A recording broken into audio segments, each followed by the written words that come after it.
Hello, I'm going to talk to you about characterization. Characterization is everything a writer does to create, reveal, and develop characters. There are many words to describe characters in a story.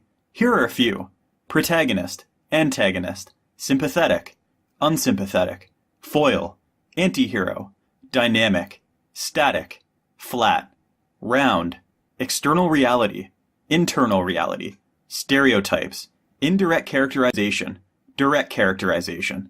We will talk about these terms in this lesson. First, we will talk about protagonists and antagonists. You probably know what the main character of a story is. He or she is the main character the story is about. Some main characters, but not all, are called protagonists. The protagonist is the good guy. Luke Skywalker in Star Wars is a protagonist. We root for him and want him to defeat the evil empire. Simba is a protagonist. Iron Man is a protagonist. The opposite of the protagonist is the antagonist. The antagonist is the bad guy. He or she is what we might call the villain. Darth Vader is an antagonist. Cruella de Vil in 101 Dalmatians is definitely an antagonist. Antagonists and protagonists are generally a matching pair. For example, you would say that Darth Vader is Luke Skywalker's antagonist. That guy with the electric tentacles is Iron Man's antagonist. Get the concept? Protagonist, good guy, and antagonist, bad guy. By the way, when you like a character and want them to be sympathetic, we say that character is sympathetic. So a protagonist is generally sympathetic. Characters that we don't like, or we would like to see blown up in a huge fireball at the end, like in the case of an antagonist, we say that character is unsympathetic. But here's the thing, not all main characters are protagonists. Most fiction tries to reflect a more realistic portrayal of people. And really, people are never all good or all evil. Real people are more complex than that.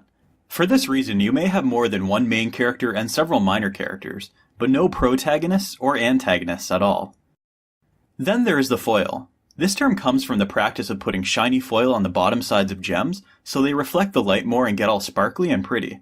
Therefore, in terms of characterization, a foil is a character that contrasts with the main character in such a way that it makes us more aware of some important qualities of the main character. In the TV show How I Met Your Mother, I see Barney as the foil to Ted Mosby. Barney's outrageous behavior makes us more aware of Ted Mosby's romantic and naive disposition.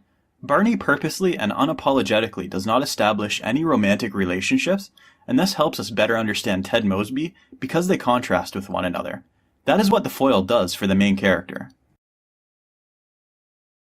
The anti-hero is a weird hybrid. This is sort of a villain that we root for. This character represents values that we don't believe in, like the way that Barney has questionable morals and ethics, but we still root for him.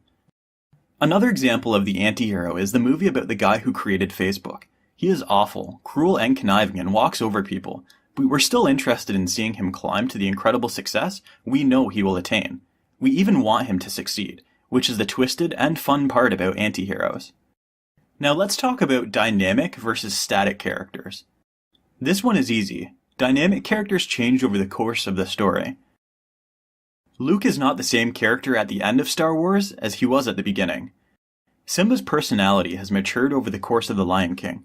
Many stories are about the main character's evolution from one step to the next. They're about growing up, coming of age. All of us are dynamic characters if you think about it.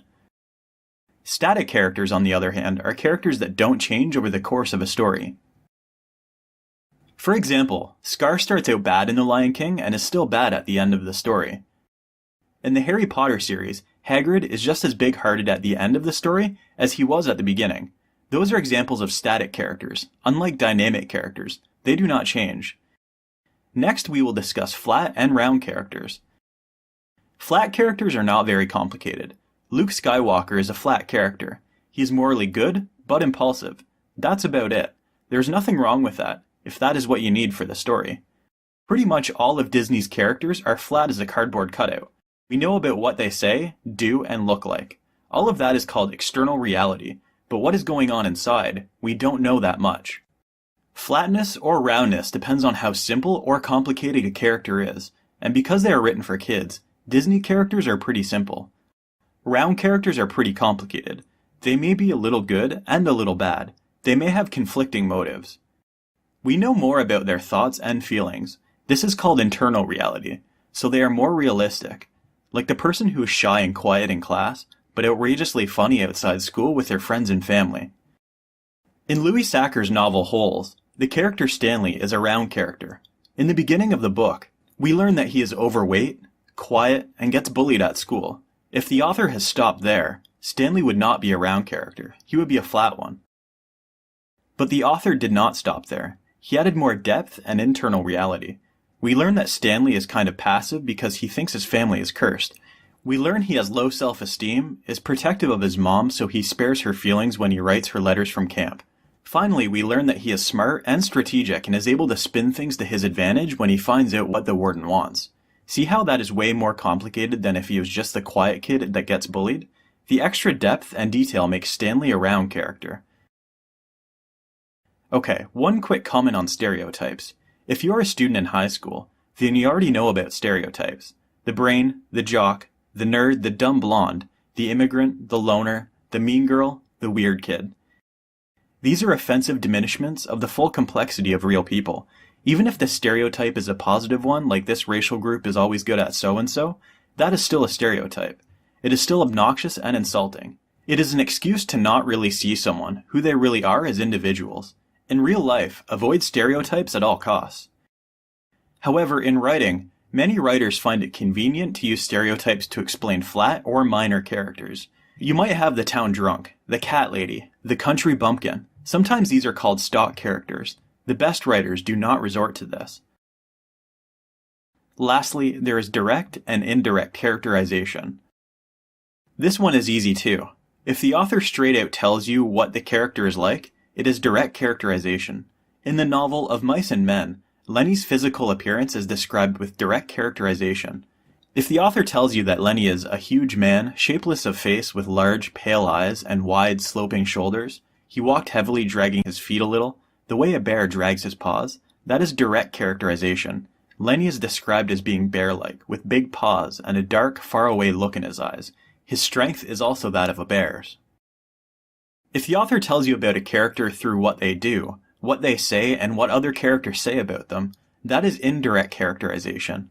Indirect characterization is also used to describe Lenny. Lenny speaks using semi-broken English. From this as well as what we know about the time period, we know that he is probably uneducated.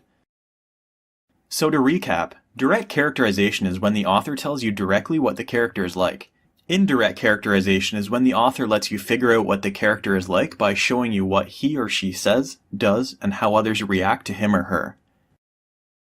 In conclusion, there are countless words to describe fictional characters as well as real people, like funny, shy, conflicted, principled, obsessed, angry, a leader, a follower, and so on. Characterization is one of the most important elements of fiction because the story can have the most interesting facts in the world, a lovely setting, but no one will pay attention if they don't care about the characters to whom those events are happening.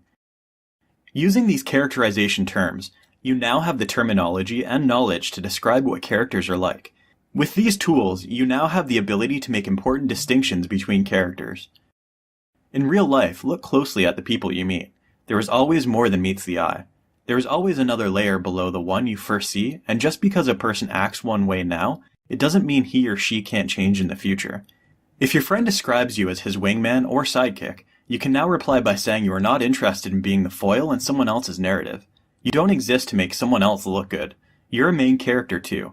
If you can figure out characters in a story, you can figure out the character of people in your story, in your life, in the life you're living right now. You are a main character in your own life. So now it is time to get to work. Time to return to Schoolology and complete your characterization lesson. You are now prepared to complete the assignment with ease.